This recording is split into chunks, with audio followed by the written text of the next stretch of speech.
What if I told you that the first 60 minutes of your morning are literally programming your brain for the rest of the day? Not metaphorically, literally. Like the neurons firing in your head right now as you scroll, snooze, or stumble to the bathroom. They're setting the tone for everything that follows. Your mood, your focus, your energy, your decisions. All of it, locked in, before you've even had coffee. And here's the thing. Most of us are accidentally running the worst possible morning routine. We don't even know it, because nobody taught us this stuff in school. But science has, and today we're breaking it all down. The habits that actually work, why they work, and how to make them stick, even if you're not a morning person. Stay with me, because habit number 3, it changed how I think about mornings entirely. The cortisol problem. Okay, so here's something wild. Your body has a built-in alarm system, and no, it's not your iPhone. It's called the cortisol awakening response. Every single morning, about 30 to 45 minutes after you wake up, your cortisol levels naturally spike. And before you panic, cortisol isn't always the villain. In the morning, it's actually your best friend. It's your body going, all right, we're alive, let's go. Show cortisol chart peaking in the morning. But here's the problem. Most of us immediately hijack that spike. We grab our phone, we start reading emails, bad news, drama on social media. We flood our brain with other people's emergencies before we've even had a chance to exist in our own morning. And what happens? That natural cortisol peak, which is supposed to energize you, turns into anxiety, stress, that low-level dread that kind of sits in your chest all day, and you're not even sure why it's there. Dr. Andrew Huberman, a neuroscientist at Stanford, talks about this a lot. The first thing he recommends: don't touch your phone for at least the first 30 minutes of your day. Yeah, I know, sounds impossible, but stay with me. Instead, that first window is sacred. It's your brain in its most plastic, most programmable state. What you feed it matters more in those minutes than almost any other time of day. So what should you feed it? That's coming up.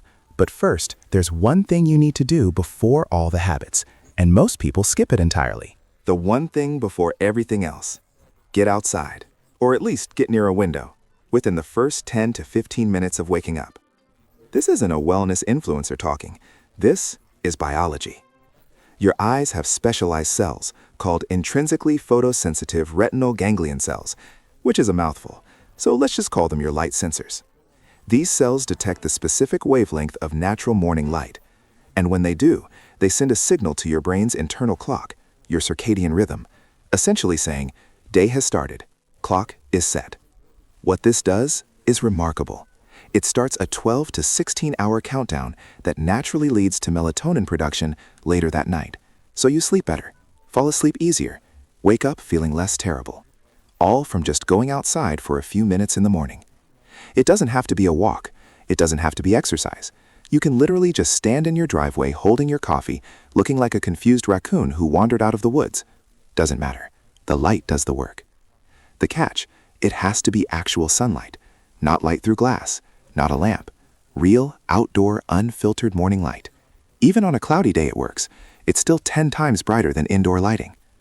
Do this consistently for 2 weeks and watch what happens to your sleep. Most people are genuinely shocked. But light alone won't carry you. The next habit is where most people's mornings actually fall apart, and it's not what you think. Your brain is literally dehydrated. You've been fasting for 7 or 8 hours. You haven't had a sip of water. Your blood is slightly thicker. Your brain, which is about 73% water, is running on fumes. And the first thing you do is hit it with caffeine. Caffeine is a vasoconstrictor. It narrows your blood vessels slightly and blocks adenosine, the chemical that makes you feel sleepy. It works. We're not anti-coffee here. But here's the thing. Drinking coffee before rehydrating is like trying to start a car with no oil.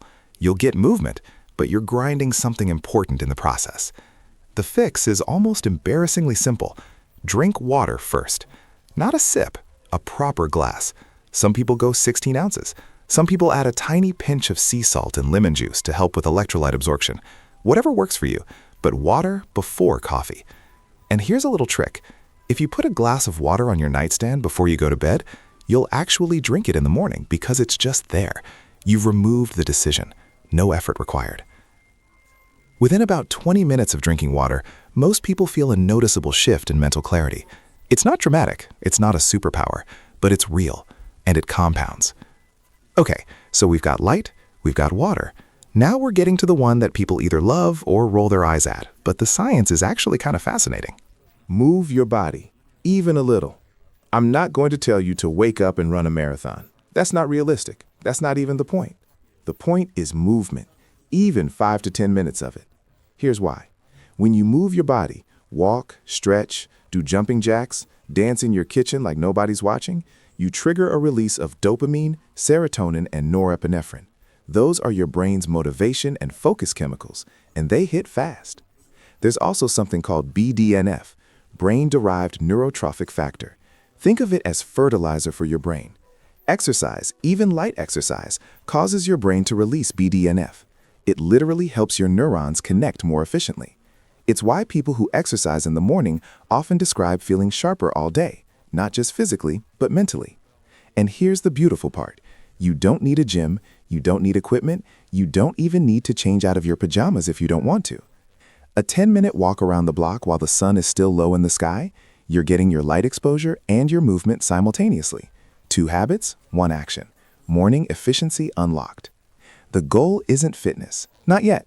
The goal is signaling to your brain, we are awake, we are in motion, and today is happening. That's it. The anchor habit, what ties it all together. So let's recap what we've built here. Light first, water second, move third. And none of this needs to take more than 20 to 30 minutes total. But the reason most people fail at morning routines isn't because the habits are too hard. It's because they try to add too many things at once and the whole thing collapses after day 4. So here's the secret. Start with 1. Just 1. Pick the one that feels most doable. Water on the nightstand? Easiest. Opening the curtains immediately after waking? Also easy. A 5-minute walk? Doable. Stack it onto something you already do. Right after you wake up, open the blinds. Right before coffee, drink water. Right after getting dressed, walk around the block. Tiny, consistent, and then, slowly, you layer in the others. Your mornings don't need to be perfect. They just need to be intentional. Because how you start your day really does shape how the rest of it unfolds. Not because of some inspirational poster logic, but because your brain is genuinely more malleable, more programmable, and more responsive in those first 60 minutes than at almost any other point in the day. That's the science. And now, you have it. So tell me, what does your morning look like right now? Is it chaotic? Are you a snooze button champion? Are you accidentally starting your day on someone else's terms? Drop it in the comments. I genuinely want to know. And if you're going to try just one thing from this video tomorrow morning, tell me which one. If this hit different and you want more content like this, backed by research, no fluff, no gimmicks, subscribe. New videos every week. And there's one coming up soon about the evening habits that make mornings effortless. Trust me, you'll want to catch that one. See you in the next one.